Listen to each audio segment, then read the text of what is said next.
بسم اللہ الرحمن الرحیم۔ شروع اللہ کے نام سے جو بڑا مہربان نہایت رحم کرنے والا ہے۔ محترم ناظرین، پرانے وقتوں کی بات ہے، کسی ملک کا ایک بادشاہ ہوا کرتا تھا جو ظالم اور عیاش طبیعت کا مالک تھا۔ ہر رات ایک کنواری دوشیزہ کے ساتھ وقت گزارتا تھا۔ بادشاہ ہونے کی وجہ سے اسے دنیا کی تمام آسائشیں حاصل تھیں، مگر پھر بھی وہ بے چین رہتا، اسے کہیں بھی سکون نہ تھا۔ وہ ہر وقت سکون کی تلاش میں مارا مارا پھرتا تھا۔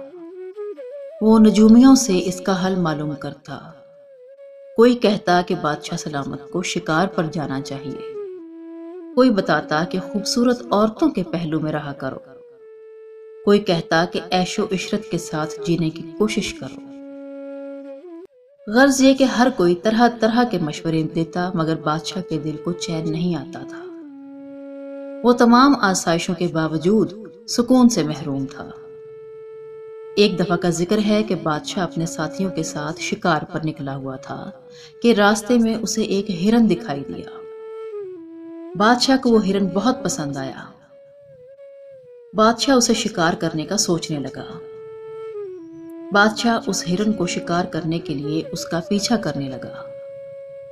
بھاگتا ہوا ہرن بادشاہ کو ایک ویرانے میں لے گیا۔ بادشاہ اپنے ساتھیوں سے بچھڑ گیا۔ اسی ویرانے میں چلتے چلتے اس بادشاہ کو ایک غار دکھائی دیا۔ بادشاہ اس غار کے اندر داخل ہو گیا۔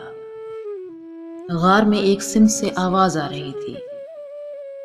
بادشاہ اس آواز کی طرف بڑھا تو ایک بزرگ اور ان کی بیٹی دکھائی دی۔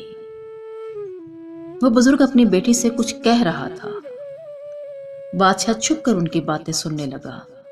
بزرگ اپنی بیٹی سے کہہ رہے تھے کہ اللہ بہت مہربان ہے، اس کی رحمت نے ہر چیز کا احاطہ کر رکھا ہے، وہ کب کس کی غلطیوں کو معاف کر دے اور اپنی راہ پر لے آئے یہ کوئی نہیں جانتا۔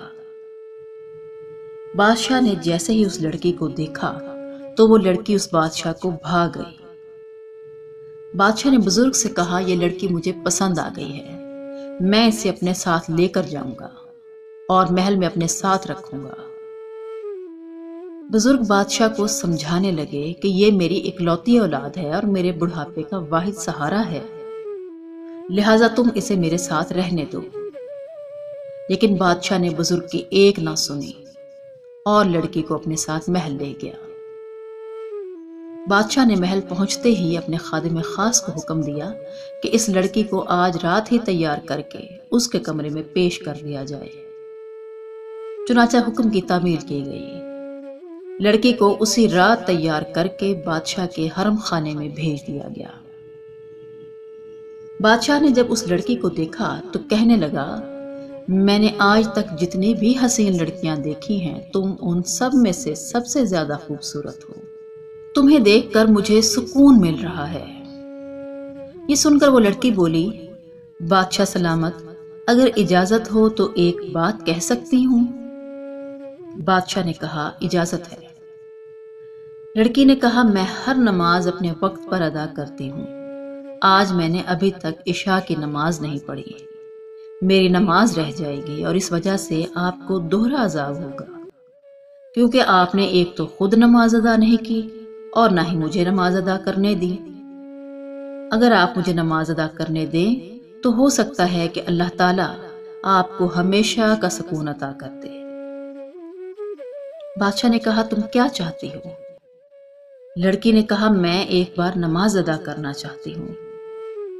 بادشاہ نے لڑکی کی پیشکش قبول کر لی۔ لڑکی نے وضو کیا اور نماز پڑھی، اور نماز میں اللہ کے حضور دعا کرنے لگی کہ اے اللہ، تو جانتا ہے کہ مجھے آج تک کسی نامحرم نے چھوا تک نہیں، لہٰذا تو میری اس بادشاہ سے جان چھڑا دے۔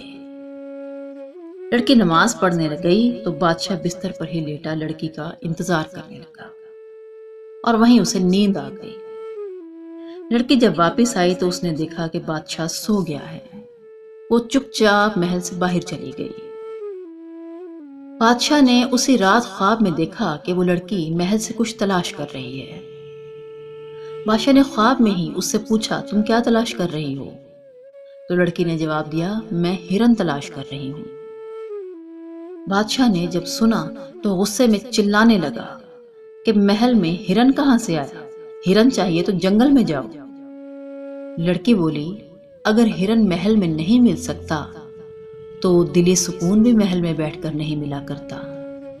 آسائشوں میں زندگی گزار کر، عیاشیوں میں دن رات ایک کر کے اور لذیذ کھانے اور مشروبات پی کر رب کو نہیں پایا جا سکتا۔ اگر رب کو پانا ہے اور سکون چاہیے تو جنگل میں جا، وہاں تجھے رب ملے گا۔ جا اسے پا لے، ایسا نہ ہو کہ کہیں دیر ہو جائے اور موت تجھے پکڑ لے۔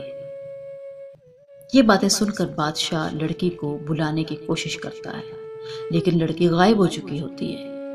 اتنے میں بادشاہ کی آنکھ کھل گئی۔ اس نے ادھر ادھر نظر دوڑائی، اسے لڑکی کہیں نظر نہیں آئی۔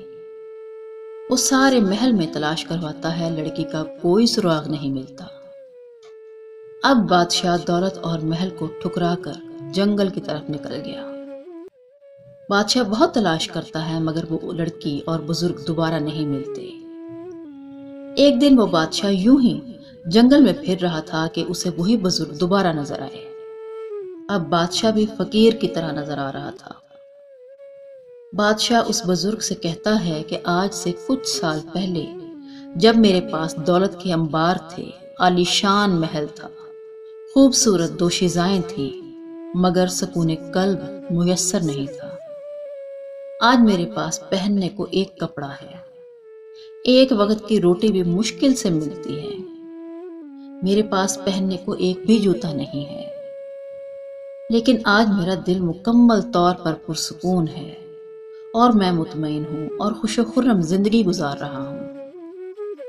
بزرگ نے کہا کہ کل تو جاگ رہا تھا لیکن تیرا ضمیر مر چکا تھا اور تیرا ایمان سو چکا تھا۔ آج تیرا دل سو گیا ہے اور تیرا ایمان جاگ گیا ہے اور ضمیر کی آواز تجھے جگانے لگ گئی ہے، تو ظاہر ہے کہ تجھے سکون کی دولت میسر ہوگی۔ یاد رکھو جتنی بڑی قربانی ہوگی اتنا ہی اس کا اجر ہوگا، لہٰذا تم نے محل کی دوشیزاؤں کو چھوڑا۔ جا، میری نیک بیٹی تیرے ساتھ نکاح کے انتظار میں کب سے بیٹھی ہے، جا تو اس سے نکاح کر لے۔ یہ سن کر بادشاہ بہت خوش ہوا اور اس لڑکی کے ساتھ اپنے وطن واپس لوٹ گیا، عام لوگوں کی طرح زندگی گزارنا شروع کر دی۔ لوگوں نے جب دیکھا کہ ایک ظالم بادشاہ راہ راست پر آ گیا ہے اور لوگوں کے ساتھ انتہائی اچھا سلوک کرتا ہے، تو لوگوں نے اصرار کیا کہ آپ دوبارہ اس ملک کے بادشاہ بن جائیں، کیونکہ آپ کے جانے کے بعد کسی میں بھی اتنی جرت اور قابلیت نہیں تھی کہ اس ملک کی حکمرانی سنبھال سکے۔ کیونکہ آپ کو اس ملک کی حکمرانی کا تجربہ ہے، لہٰذا آپ اس منصب کو دوبارہ سنبھال لیں۔ لوگوں کے بے تحاشا اصرار پر وہ دوبارہ بادشاہ بن گیا، لیکن اس بار وہ ایک رحم دل اور رعایا پر مہربان حکمران تھا اور لوگ بھی اس سے بہت خوش تھے۔ ایک رات بادشاہ نماز ادا کر کے اللہ تعالیٰ کا شکر ادا کر کے کہنے لگا کہ میں کتنا خوش نصیب ہوں کہ مجھے دوبارہ حکومت ملی، آخر میں نے ایسی کون سی نیکی کی ہے؟ تو اس نے خواب میں ایک انتہائی خوبصورت بزرگ کو دیکھا۔ بادشاہ نے پوچھا کہ تم کون ہو؟ تو اس بزرگ نے کہا میں تمہارے سوال کا جواب ہوں، جو سوال تم نے ابھی کیا ہے۔ اس کا جواب یہ ہے کہ جب تم نے اس لڑکی کو اپنی آرام گاہ میں طلب کیا تھا اور اس نے نماز پڑھنے کی اجازت مانگی تھی اور تم نے اجازت دے دی تھی، تو اللہ تعالیٰ کو تمہارا یہ عمل بہت پسند آیا تھا۔ اس نے تمہیں وہ لڑکی بھی دے دی، حکومت بھی عطا کر دی اور دل کا سکون بھی دے دیا۔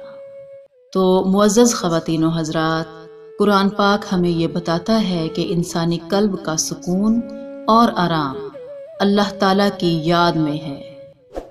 پروردگار عالم کے ذکر سے دل کو قرار ملتا ہے اور بے سکونی کا احساس ختم ہوتا ہے، اندھیروں کا خاتمہ ہوتا ہے۔ اللہ تعالیٰ ہمیں برائیوں سے بچنے اور نیک عمل کرنے کی توفیق عطا فرمائے۔ آمین یا رب العالمین۔